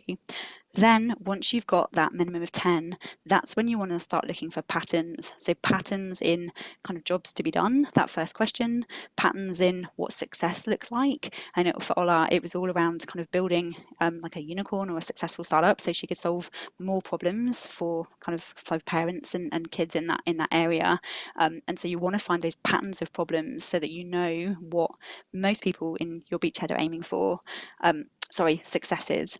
Then you want to spend a lot of time on the problems and actually finding patterns of problems there. Now, this is not an academic research project, so we don't teach kind of a level of academic rigor that you would see at, say, university. The only reason that you're doing this research is to validate or invalidate that you have kind of the ideal early adopter market segment or beachhead, and that there are kind of impactful pants on fire problems that exist for that market that you are potentially in a position to solve. And so the analysis, we've worked with founders in all sorts of different methods. Sometimes founders use Excel, sometimes they use PowerPoint or Word and create tables. As long as you're able to use the your analysis to actually find those problems and then to create a research report that, and again, we typically do this as an infographic, but that is starting to kind of the approach to that is the infographic is really just about consolidating what you have learned and making it so that it's an actual report that you can send back to the people that you interviewed to remind them of the problems that they have and the impact of that problem. Ideally, it's a financial impact or a time wasting or saving impact or something that's, something that's measurable and concrete for them, to remind them that they have the problem, and also to show them that they're not alone. It's not just them with this problem, but it's actually all sorts of different individuals just like them that have that problem, if the problem exists, of course. And so then when you go back to meet with them a second time, they'll have seen the research report and had a chance to digest it. But when you go back and meet with them, oh, hang on, before I say, sorry, there's a couple of steps. So you want to organise the time to meet with them, because usually that's a couple of weeks out. And then once you've done this analysis and this research, there's a few steps before you can start to kind of bring together your solution concept to show with them. And those steps are, so we typically say to founders, so value proposition design, which is a template that Alex Osterwalder from Strategizer kind of created, and it's got a ton of guidance around it, is where you look at your customers' jobs to be done, their pain points and potential gains that they're interested in. And again, all of that is from your user research, which is actual kind of evidence of their problems and jobs to be done. And you map that to those highest priority jobs to be done, those highest priority pain points, and then you map it to what you think your first solution might be. So what are going to be the pain relievers and the benefits that are most critical to you to get into the first version of your solution, that you can get into the hands of customers. And value proposition design is a really effective way of brainstorming that. You then want to develop your first solution concept. Typically, and again, there's many ways you can do this. The way that we prefer is is basically a storyboarding approach, so that you can map out a customer's kind of journey using your first version of your solution with a prototype or solution, and something like Figma or something that's scrappy enough that people know that it's not an all singing, all dancing product, so that you've got enough to be able to demonstrate how to these people that you interviewed, from the problems that they told you they had and the success that they want, how might your first solution help them overcome those big challenges? How might it fit within their existing jobs to be done, so that it's really clear for them that your solution solves that particular problem and that they can use it?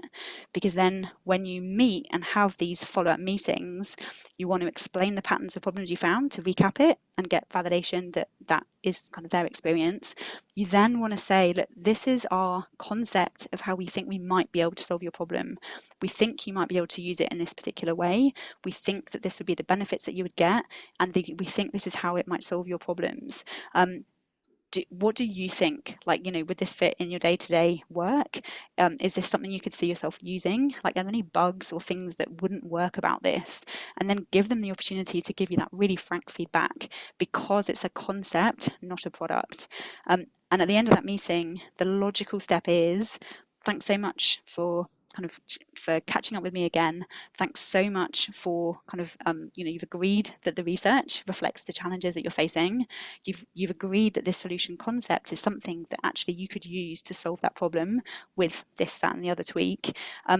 We're going to be running a pilot in the next kind of month or however long, and we're looking for some early kind of people who are willing to pay to pilot this because it solves a problem for them.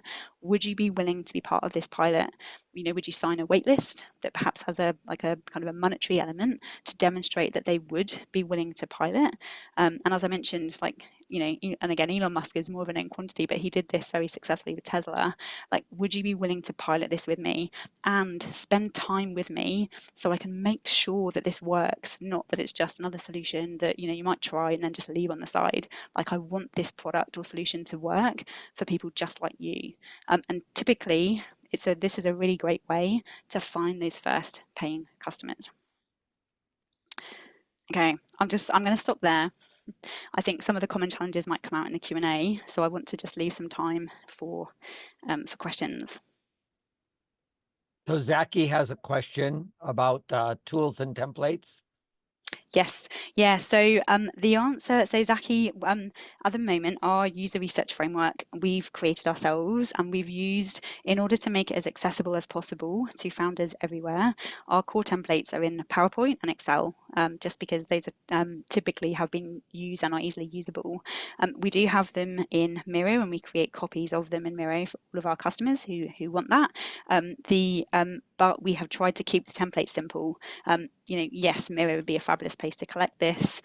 There's obviously going to be other tools that you can use. The critical element is the questions and making sure that those 6 framework questions are the right ones.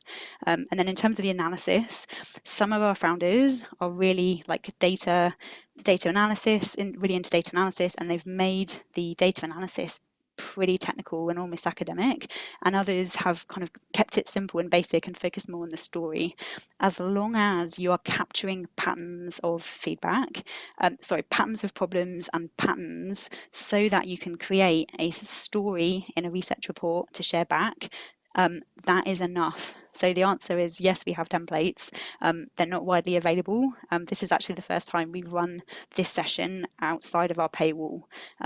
So just, yeah, before this, we've typically kept things kind of within the Startup Builder subscription. There was another question about, are there reliable market research companies that we can hire to do this work?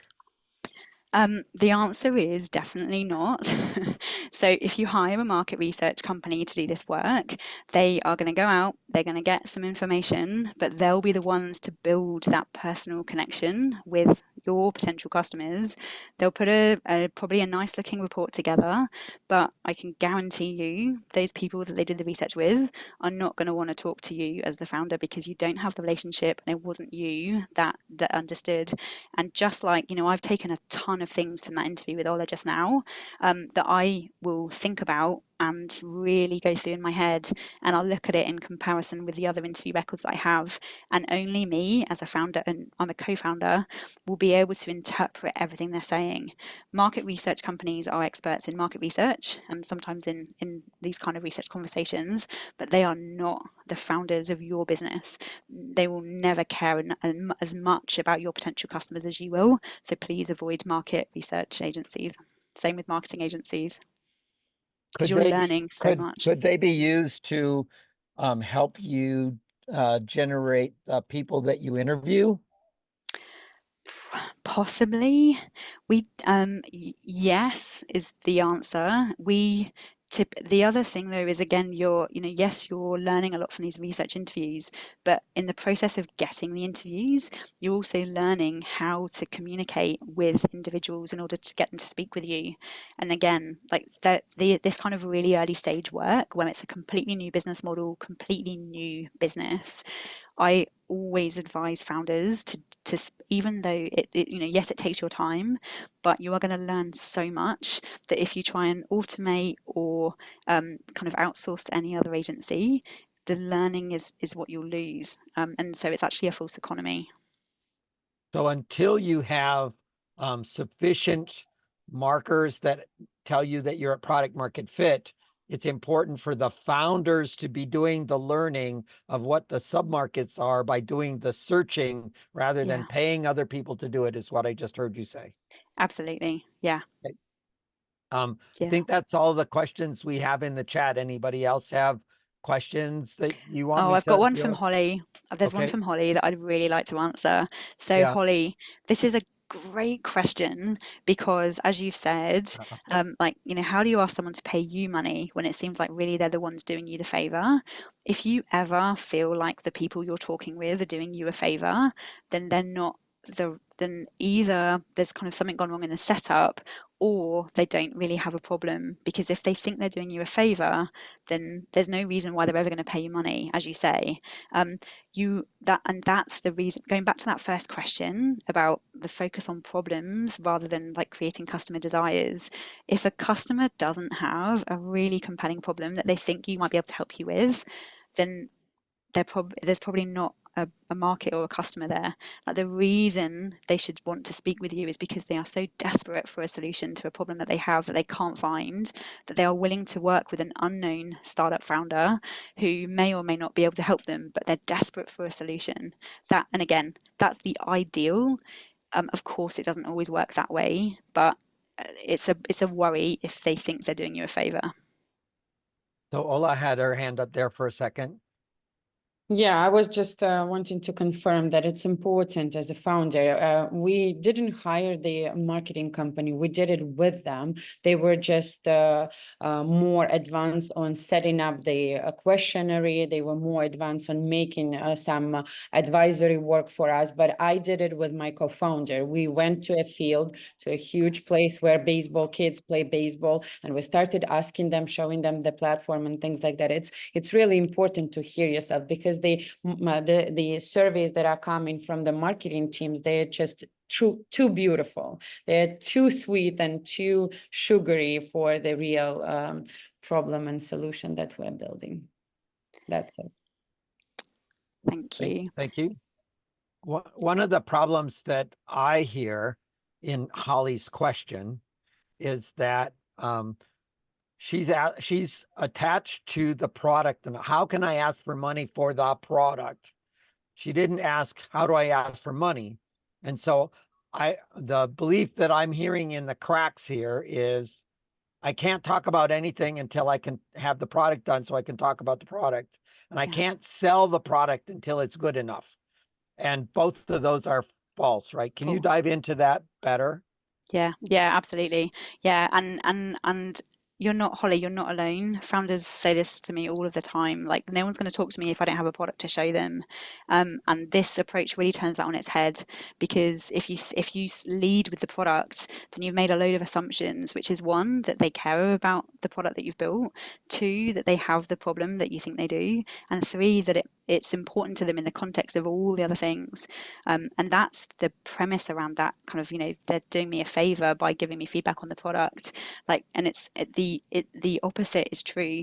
Like, if you can, and again, I typically suggest, in terms of finding these early adopter customers, you want to go way outside the box into a market that's not particularly being catered for by existing solutions, because it's either a bit too niche or quirky or no one's interested. You want people who are not catered for by existing solutions, and those individuals must have a problem that they're wanting to talk about, and if they don't have a problem, then that's why you think you have to show them a product, and it assumes that they care. Whereas if you start the conversation asking, like, no one is doing this unless they work with Leap Sheep. At least I haven't found them doing user research properly. The point of user research is that you understand and validate that there is a problem worth solving first. And if your hunch is correct, people will talk to you about that problem, because they're not finding solutions for it, and then no one else is talking to them about it. And people love talking about themselves. Like, they love, not everybody, many people love to explain some of the challenges they're facing, or like unpacking them, because no one else is bothering to do it. It gives you a real competitive edge. And if people say to you, I don't want to talk to you unless you've got a product, or I'm not interested unless you're going to show me a product, then just say, okay, I'll be happy to come back with you once we've done our user research and validated that there's a problem worth solving. Then I'll add you to my list to come back to you once we've done that research. That would be my approach. Hey, Ola. On the research. So every research needs to consist of different type of approach and different questions, right? You cannot ask the same questions every time. You make assumptions, then you make conclusions, and then you make a new set of questions, right? So the ones that you showed us should not be the same. No, they're always the same. So every single person that we interview, we use, and you'll notice that, and again, I varied the questions when I thought I wasn't quite getting to that I hadn't answered them quite right first time around. But every single user research interview we do follows that 6-part framework. So second time we approach people, we ask the same question. Oh, sorry, no. So when you go back to them a second time, you'll present back using those same 6 parts. Like, this is what we found. Like, most founders said that success looked like this to them. The biggest problems that founders had, 90% of founders told us that actually a plan on how they reached product market fit they weren't clear on the plan. 70% of founders told us that actually raising capital to extend their runway was a big problem. And then, these are the types of solutions that founders are using, and this is how they fall short. And then at the end, that's when you say that just wanted to validate that you see yourself in these patterns of problems. And of course, that's critical so that they agree with the problems or tweak a few. There might be some extras that are really critical to them that you've missed in your analysis. Thank you. Yeah. All right, I'm just going to kind of finish up. I know we've got 2 minutes left and I don't want to kind of go over. One thing, and in fact, I'm just going to start with this slide, which this one here. Oh, hang on. Okay. So obviously this has been me talking this approach through with you. I just want to quickly show you some of so again, this is I'm just showing you because I think sometimes it helps to see people who have done it before. Each of these founders has done, hang on, we've kind of covered quite a few of these. So these are kind of unsolicited LinkedIn messages from founders who we have worked with who've done user research. This particular founder did 50 user research interviews, has got this insanely good feedback, has got large paying pilot customers, and has raised over 3 million in funding in their first year. There's another kind of point here about actually deeply understanding who those first real customers are and like it not being a dream. Again, we've got hundreds and hundreds of case studies like this that are actually all around the value from user research. But I will say this, user research is hard. It's a proven process that all of our subscribers use. The best case scenario is that you win a ton of fans, you validate the problem that you thought you had, you get clarity on the solution concept that you had in mind. The worst case scenario is that you've spent, say, 20 hours interviewing people and found no problem. And of course, that worst case scenario means that you can then move on to a different customer segment or a different problem and keep experimenting until you find a customer segment or a beachhead with a compelling problem for you to solve. Like, that is literally the worst case scenario, is that you've spent time on research, you haven't built a product, launched it, and then repeatedly tried to get customers and failed. Now, so there is, as far as I'm concerned, there is no downside to user research. It's the best possible use of time that founders tell us that they have spent once they've kind of got their head around it. Now, we're running a series of free workshops in September and October that are going to delve into the other elements of this. So how do you find a beachhead? How do you do the analysis? How do you present back that analysis to the people that you interviewed? If you would like to attend those free workshops, please, for now, John, I haven't tested this with you, but just we're still setting up the invites. But if you want to come to these, you're very welcome to send me a direct LinkedIn message. I'm about to put my QR code on. Hang on, maybe I'm not, but send me a direct LinkedIn message. I'll put my QR code up in a second to get that invite. If you can't wait for free workshops and a masterclass, we offer free strategy sessions for any founder. At the moment, they are free, which is all around understanding your unique situation and kind of creating a plan for you to get to product market fit. So if you are interested in that, you're very welcome to take a picture of that QR code or connect with me on LinkedIn. As I said, the reason we're doing these workshops is because we really want to help every founder outside of our paywall, because this kind of the approach I've talked you through today is not commonly known, and we're trying our best to get the message out there to help founders be successful.